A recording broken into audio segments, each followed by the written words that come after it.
안녕하세요. 손해보니TV의 손해사정사 임원현입니다. 자, 오늘은 안보험금의 지급과 관련한 법원의 판례 하나를 소개해 드릴까 하는데요. 갑상선암의 림프절 전이암의 경우도 유사암 또는 소외감 보험금과는 별도로 일반암 보험금도 지급해야 하는지에 대해서 법원은 어떻게 판단하고 있는지 저와 함께 그 내용을 살펴보도록 하겠습니다.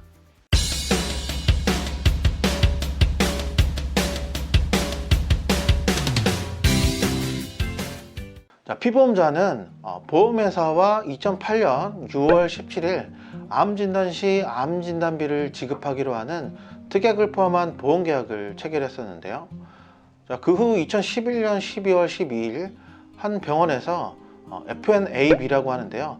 미세침 흡인 검사 이런 것 등의 어떤 조직 검사를 받고 그 결과 우측 갑상선에서 약 1cm 크기의 갑상선 유두암, 파필러리 카시노마라고 하는데요. 그러한 진단을 받게 돼서 2012년 1월 10일에 강남 세브란스 병원에서 양측 갑상선 절제술 및 중심구획 경부 림프절 청소술을 받았고, 그 후 2012년 1월 13일에 C73 및 C77의 진단을 받게 되셨습니다.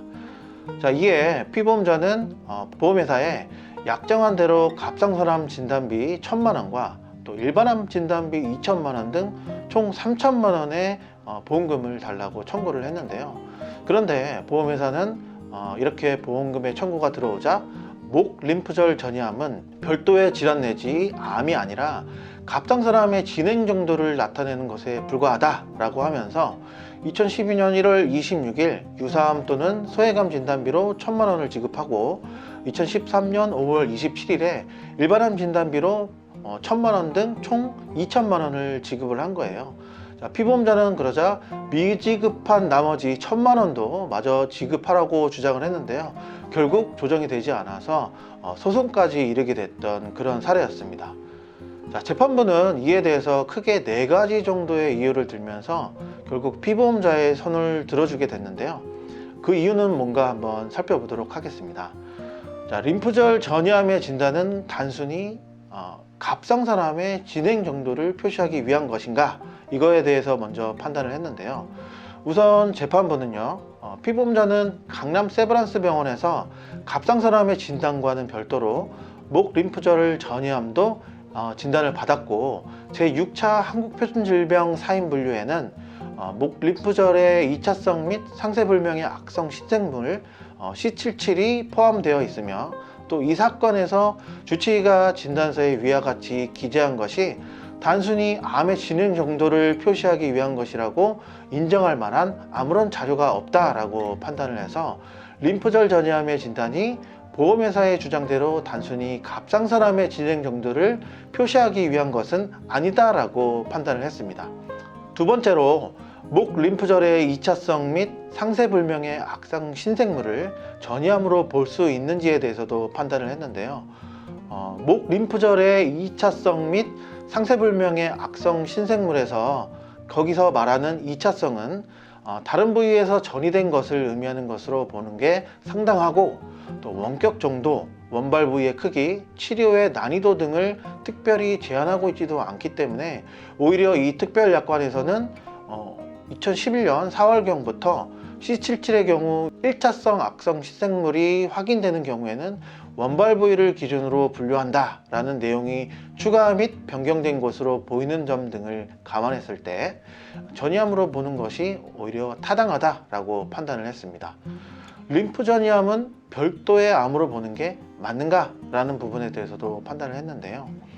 갑상선암, 즉 C73만 발생한 경우에는 재발률이 9.3%, 사망률이 0.8%에 불과하지만 림프절 전이가 있는 경우에는 재발률이 무려 25.6%, 사망률은 3.4%로 증가되는 것을 감안했을 때 이는 별도의 위험성을 가지는 질환으로 판단된다고도 판단했습니다. 그렇다면 일반암 진단비도 지급하는 게 타당하다고 볼 수 있을까요? 여기에 대해서 재판부는 이렇게 판단을 했는데요. 피보험자는 강남 세브란스 병원에서 2011년 12월 16일 진료 시에 림프절의 전이가 발견되지는 않았으나 2012년 1월 13일 11개의 림프절 중에 1개의 림프절에 암이 전이된 것으로 진단되었던 점 등을 살펴봤을 때 보험회사는 피보험자가 2012년 1월 13일 받은 목 림프절 전이 진단과 관련해서 일반암 진단비 보험금도 지급할 의무가 있다라고 판단을 했습니다. 결국 법원은 위와 같은 이유를 들어서 피보험자에게 지급할 암보험금 3천만 원 중 미지급한 나머지 1천만 원도 모두 지급하라고 결정을 했는데요. 본래 대부분의 암보험 약관은요, 전이암의 경우 원발암을 기준으로만 지급하도록 되어 있습니다. 소위 원발 부위 기준 조항이라고 하거든요. 그렇다면 갑상선암 즉 C73은 원발암이고 또 림프절 전이암 즉 C77은 전이암에 해당되므로 유사암 또는 소외감 보험금만 지급하는 게 타당하다고 할 수도 있겠죠. 자, 그런데 이는 보험약관에서 정하고 있는 암에 해당하는 경우만 해당이 되는데요. 약관을 자세히 살펴보면 C73 즉 갑상선암은 암에서 제외한다 라고 이렇게 정의하고 있거든요. 이런 것들은 잘 모르셨죠. 자, 다시 말해서 갑상선암은 비록 암은 아니지만 유사암으로 인정을 해서 특별히 이 보험에서만 일반암 진단비의 50%를 지급하도록 별도로 소비자와 약속을 해놓은 것 뿐이라는 거죠. 그런데 림프절 전이암은 약관에서 정의하고 있는 암에 해당이 되고 있잖아요. 그렇다면 비록 이것이 전이암이라고 하더라도 위에서 말한 원발 부위 기준 조항을 적용할 수도 없는 것이고 이와는 별도의 일반암에 해당할 뿐이기 때문에 결국 유사암 또는 소외감 보험금의 지급은 물론이고 일반암 보험금도 지급해야 하는 게 당연한 겁니다. 자, 어떠신가요? 내용이 이해가 되는 것 같기도 하고 또 어려운 것 같기도 하시죠? 당연히 그럴 수밖에 없을 겁니다. 그게 또 지극히 정상이니까요.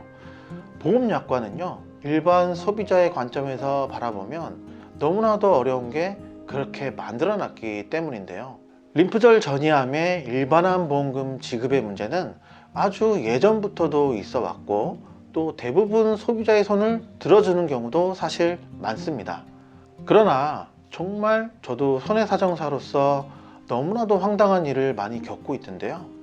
아직까지도 보험회사는 이렇게 소비자가 보험금을 청구하는 경우에 일단 보험금을 무조건 안 주고 버티고 있는 것이 대부분이라는 겁니다.